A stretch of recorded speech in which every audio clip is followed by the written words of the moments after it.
Tuwang-tuwa ang columnist at host na si OG Diaz dahil nagkaayos na si Christopher Min at sina Kiko Pangilinan at Sharon Cuneta. Ito nga ay matapos na i-drop na ang kasong cyber libel laban kay Christopher Min. Narito ang naging mensahe ng kampo ni Sharon Cuneta. Nagkaroon ng out-of-court settlement nitong Tuesday sina Sharon Cuneta, Kiko Pangilinan at Christopher Min. Ayon na rin sa statement ng Pangilinan's office, nagkaroon ng mediation procedure na kung saan ay in-affirm ng Makati Regional Trial Court, Branch 148.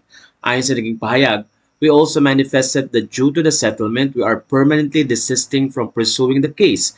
Ayon kay Attorney Maria Fritzela Kim, at sinabi pa ang ganito, since the prosecution cannot proceed without the cooperation of the private complainants, Judge ruled that the case is dismissed for lack of evidence and Fermin is found not guilty. Natuwa naman si OG Diaz sa nasabing pangyayaring ito at ayon sa kanya, nakakatuwa. Okay na sila ngayon kung matatandaan natin nagsampa ng cyber libel case ang mag-asawang Senator Kiko Pangilinan at Sharon Cuneta. Matapos humingi ng public apology si Ate Christine Fermin sa kanyang YouTube channel, eto't nagkita na sila sa korte kanina July 8, 2025 para iurong ang kaso.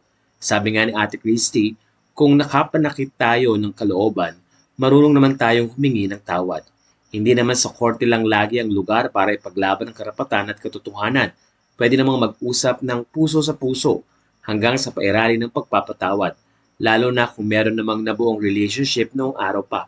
Thank you Senator Kiko Pangilinan and Maring Mega. #Sana all.